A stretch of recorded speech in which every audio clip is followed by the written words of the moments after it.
Hey, there's a woman here who we're gonna interview. We'll probably do that right after. So if you want to just be ready to interview her. She said she's here. My check, testing, 1, 2. So just be Testing, ready to do that. 1, 2, 3, 4. Right. 1, 2, 3, 4, 5, 6. My check, test, 1, 2. Gracias.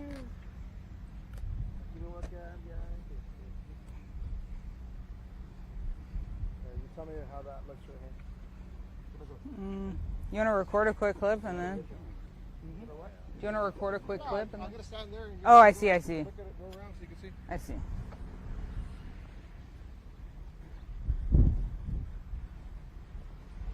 You think I'm 6 feet tall?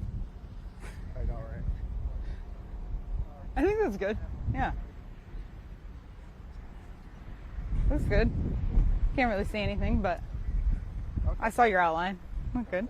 Well, the only thing what I'm gonna end up doing first is set up the shot. Once it's set up, then I guess I won't be here. So you could be here. So you can have the shot so you can be here. Okay. Ask the questions. Yes. Do I need to wear a mic from you? Oh, I guess you could sync it. Never mind. Yeah.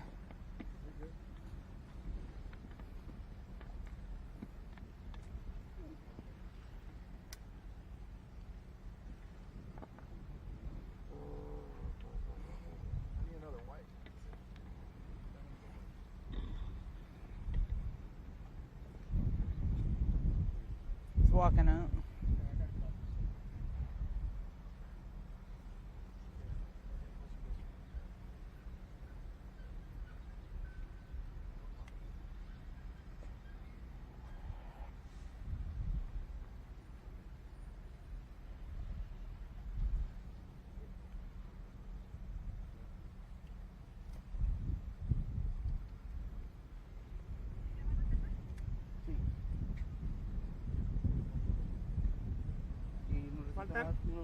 Faltan otras personas todavía. Van a ser 3. Pueden ser más, pero ya va a empezar. How do I? Yeah.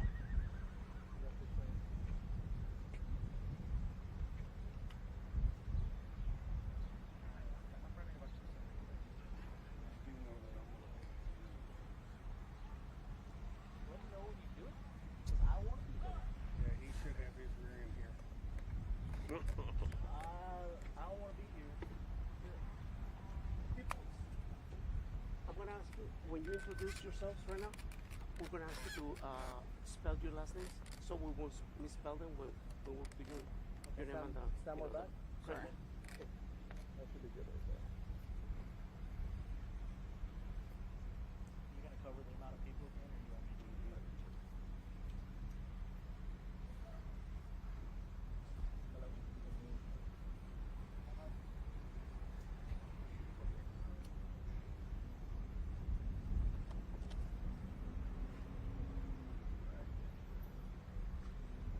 Don't turn anything on yet. Y'all about ready to go? Y'all set up? Yeah, I need to do a quick focus on someone. Whoever's going to do the first one, just so I can get everybody focused. As soon as he's ready, we'll go ahead and.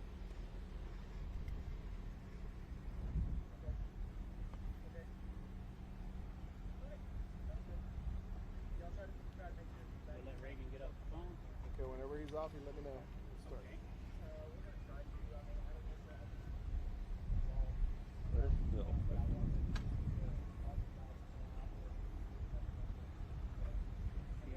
Sheriff's going to take Jeremy's spot for the law enforcement aspect of it, just like staying off the road and all that stuff. So we're still under a flight now. Still under a burn ban.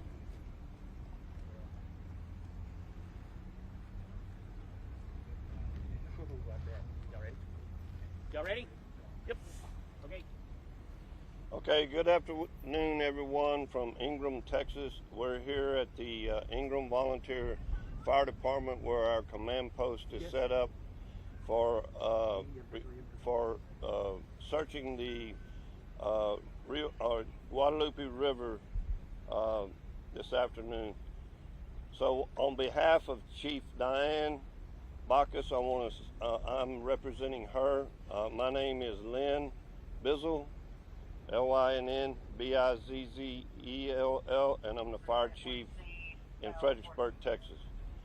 So what we want to visit with you this afternoon about is kind of the setup that we have here. We are currently searching an 8-mile stretch of the Guadalupe River in and around Ingram, Texas. We have 300 personnel on the ground here with the operation of the 8 miles that we are searching. We are encountering tremendous debris problems in the river. We have a lot of heavy equipment. We have ground crews that are going in by hand and searching and trying to see what we can do from a recovery standpoint. I would tell you our hearts and prayers go out to the families of those affected by this tragedy, and I'm saying tragedy at the highest level that you can get, and that we are here for them. Our number one goal in this operation is to find the loved ones that are missing.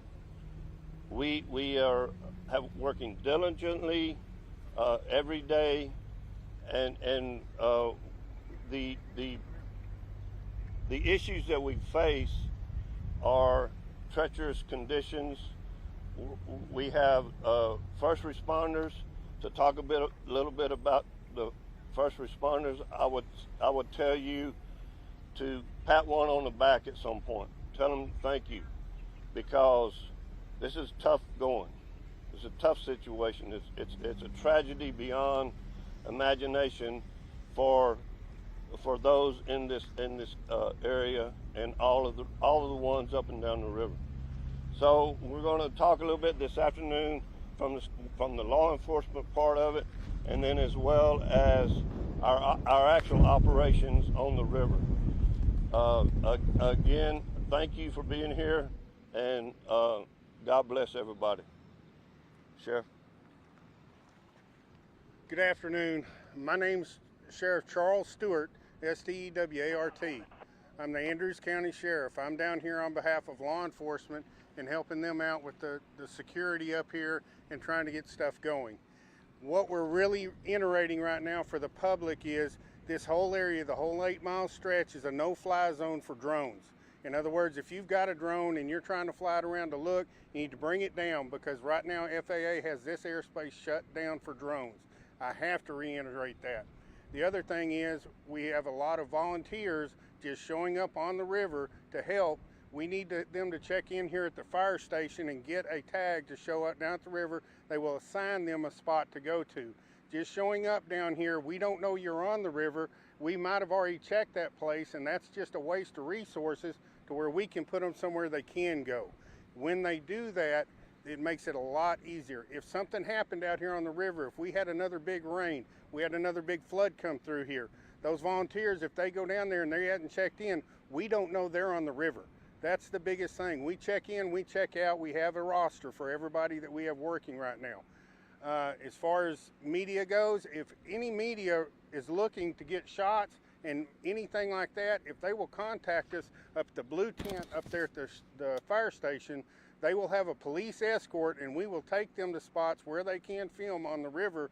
They will get every shot they want to get, but there are certain places we cannot go. We're very respectful of all the families that we're trying to protect out there, where we are looking for their loved ones.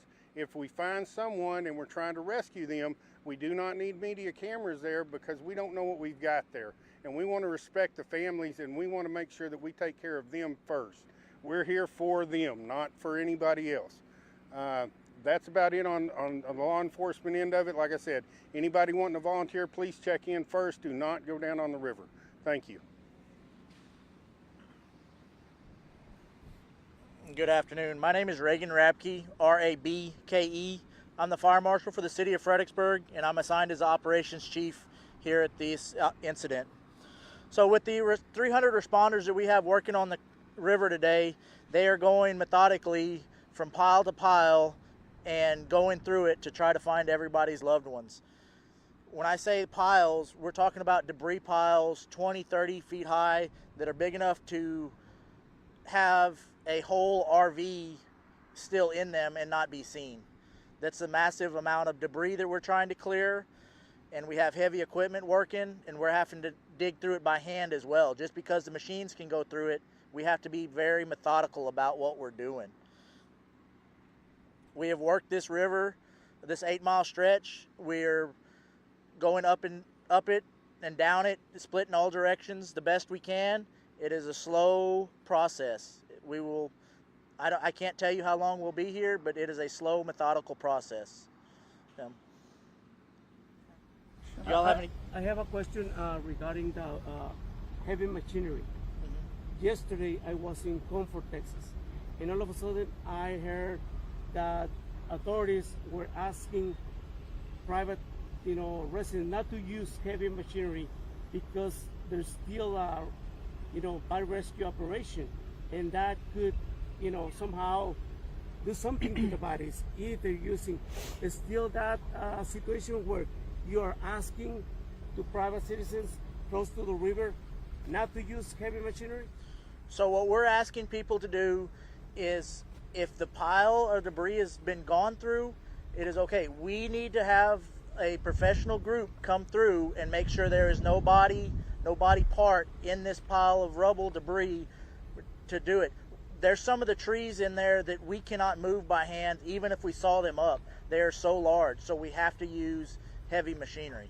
And that's why you're asking to be careful or sensitive? As long as the pile has been gone through by public safety officials, they can go through it and remove it. However, if it is not, it needs to be left alone until we can go through it. Can you talk about how quickly the time frame is normally between when you request a code red to be sent out and when it actually is sent out? Ma'am, I do not have any information on that. Like I said, I'm from Fredericksburg. I'm here helping with this department. I have not any information on that. Is anyone from Ingram Volunteer Fire Department available to speak to that? Chief, you want to speak to that?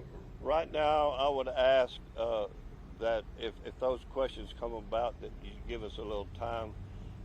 We are still grieving. They are still grieving. They have been working since July the 4th at around 2 a.m. around the clock to try to take care of this situation. We don't have the answer to that right now, and I would just ask that you please pray for those first responders and everybody that's down there right now. We have ran into rattlesnakes. We have a lot of danger that is down on the river right now. How do you mark a spot that's been checked through? We have a system that we have in place where once an area is searched, we mark it either with flagging or with paint. And you said you have an 8-mile stretch. The river's a lot longer than that. Everybody takes over at a certain point. Yes. So if you move down the river from where the flood started, each area has a search crew all the way down to the Canyon Lake. I found some people in Comfort, Texas at river level, and some of them came from McAllen, North Carolina, and those people, do they need to check before they start, assisting authorities? Are you talking? Yeah, go ahead. Go ahead, sure. Again, on that right there, yes, it would be best if they do check in, and it goes back to the safety factor. We know we have a set rules that we have. All of our searchers down there, they know that whenever they find something, there's a certain protocol. When they're looking, there's a certain protocol. There's certain ways of marking different piles. It is a process, and they've been briefed on that every morning on what to do. That way, if volunteers come in, that's why I reiterate, they need to check in, because before they're assigned down there, they're going to go through every bit of that so that they can understand what they're doing when they get down there. Have you had any incidents relating to drones being flown by residents? We've had 3 today. And we've got all those down, and there's no issue. They took them down as soon as we went there, and we explained to them, and they left the area. Can you explain how the drones being used by people who are not first responders is impacting search and rescue? I certainly can. What we have is, I do believe it was Tuesday. My days are kind of running together right now, but I think Tuesday we had a private drone run into a helicopter, and that's where our issues lie. We have people coming down here with their drones, and drones have to give way to anything like that, but we have military aircraft out here, Coast Guard aircraft, DPS aircraft, and all of them are flying very low around here. Every now and then you'll see them, and they're barely above treetop levels. And if we have drones coming around, all it's going to take is one of those drones and those prop blades, and that helicopter's coming down. You mentioned 3 incidents today with those. What happened with it was just, all it was private citizens, I can't say local, private citizens. They had them, they started up, we found them, we approached them, we addressed it, and they went ahead and packed up and left. Can you say where the drone hit the helicopter, or what part of the helicopter? I was not in that area. I think it just struck it on the side, but still, anything like that, the FAA is going to come in and they're going to shut down the airspace instantly. There's a fine for that too. Yes, there is. There is. Can you? They didn't get fined, did they? Those 3? The 3 we got, no, but the other one, I think he's going to be paying a price. Can you talk? In place for this weekend in event of severe weather? Up there, they do have plans in place and protocol in place. You would have to get with them up there. Like I said, right now, with what the gentleman said, the Ingram Fire Department, they've been taxed pretty good. A lot of us came from a long ways away to volunteer for this, and we've been at it for 4 or 5 days. They've been at it since it started. And they've been working, 20 hours a day for the last 5 days. They're exhausted. So we're giving them a little bit of a break, and we'll take over, and whenever they're rested up, they'll be back out here. A lot of your questions that you've answered, we will note those, and we'll go in there and we'll get the information, and on the next conference, we'll have the answers to those questions. Including code red questions, anything like that? That is correct. Okay, and then can you speak to other agencies coming in to help? We saw some Immigration and Customs Enforcement and Border Patrol people out here. Are they helping, or is that separate from this? No, they are helping with that, and they have different jobs in this search and rescue operation we have going on. We have Texas Department of Public Safety, we have Texas Department of Wildlife, we have Border Patrol, we have just about every state agency in the area, and all of them are actively searching right now. Sheriff, you are law enforcement. What's going to happen with people with no documents in danger right now, or trying to get some help? Should they approach you anyway without the fear of being processed to something else? Exactly. We're not here to throw anybody in jail. These volunteers, they're coming out here because they have a really big heart, and they really want to serve, and they want to help this community. We're just trying to do it the safest way we can. That way we keep them safe, we keep our other workers safe. There's a lot of heavy equipment out here. We're briefed on that. We had one accident Tuesday where a young man was struck by one of the skid loaders. Okay, and that's where we have to really watch these equipment. Earlier today, I had a crew come up on the other side of the river over there. They got in somehow, and there was about 20 people. They were all volunteers, and they were all there cleaning out debris. The problem was they didn't check in. Not one of them had a vest on. Not one of them had a hard hat on. They had no protective equipment, and nobody knew they were there. And we had to get them rounded up, and then we got them back up here. They went ahead and checked into the thing. They showed what resources they had, and they were assigned an area, and they went out there and started. I don't know if maybe I didn't explain myself. Okay. What's going to happen with people in danger, in need of help, that have no legal documents but live in the area in ranches? Should they approach you for help? Yes, we're not here for that. We're here to save people and get people out here to safety. That is a secondary thing that we are not worried about right now. Our main priority right now is saving lives. And then tomorrow, if a President Trump arrives, because of security concerns, everything is going to be stopped at some point until he leaves, or what's going to happen? We will not stop our efforts at all when he gets here. When he gets here, I'm sure he will have his own security detail. Our operations out there on that river will continue just like it is now. President or no president, we have lives down there we might be saving, and we're not going to give up on that. Our crews will not leave their posts. Do you have a count on how many volunteers have potentially been injured? I'll let you add that one because y'all were on the numbers in there. I can tell you there's been a tremendous amount of volunteers who have showed up to help out over the last 6 days. If they have a certain amount of training, if they are able to go down to the creek to do heavy lifting, stay in the heat all day, hydrate, and we have been using them throughout the week. And so we thank each and every one who have come here to help our crews, because we can't do this alone. We don't have enough local resources to take care of this large of an operation, and it takes everybody. And I want to, from a donation standpoint, that's another avenue that people can help, and we've had a tremendous amount of people who have donated food, water, heavy equipment, chainsaws, you name it, they have brought it up here, ice chest, ice, and things of that nature that keep us as first responders going throughout the day. And so I can't say enough about the community. I can't say enough about the state of Texas. I can't say enough about the United States. All the people, we have 18 wheelers full of donated material that is showing up here on a daily basis. And it is awesome to see.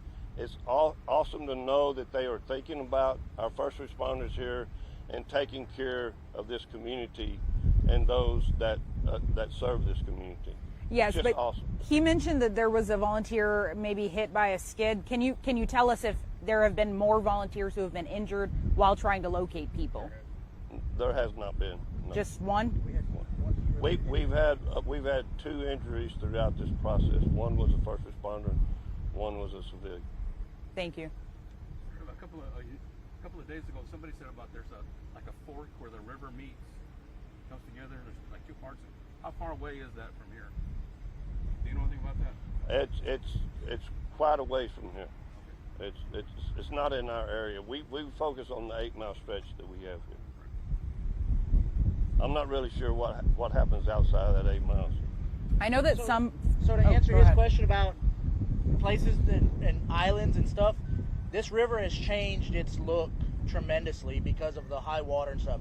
Where there was an island before, there might not be an island anymore. Where it came together again, that might all be one giant piece now. There is so much debris from the river that has been removed that was previously there and deposited in other places. This river does not look the same. So when the Ingram Fire Department says it was at one spot, we might be like, well, there's no more spot there. We have to go what it looks like now, so we might not know which fork you're talking about coming together, because it forks and branches so many different places now.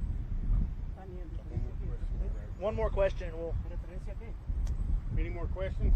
Yeah, one more One more question. Can you talk about what efforts will look like into the evening tonight as, the sun falls? I'm sorry, I didn't hear your question. As it starts to get dark outside? So our operational period is from 7 a.m. to 4:30 p.m. So as we get into the heat of the day, with the exhaustion that takes place, with the hydration issues that we have with our first responders that have been there, literally we take them lunch, so they never leave the site. They are here from 7:30 a.m. till 4 p.m.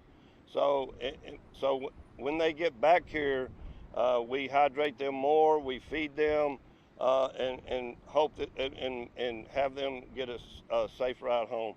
And so that's our operational period at this location. That could be different in other locations. Kind of finish it up with 2. Yeah. I just want to finish it up with two little things. One is, when we're talking about people going down to the river, again, this is on the law enforcement side. Each one of these places that they might be in a situation of life safe or recovery, those are crime scenes, and that's why we're locking it down so much, because we have to operate it just like a crime scene.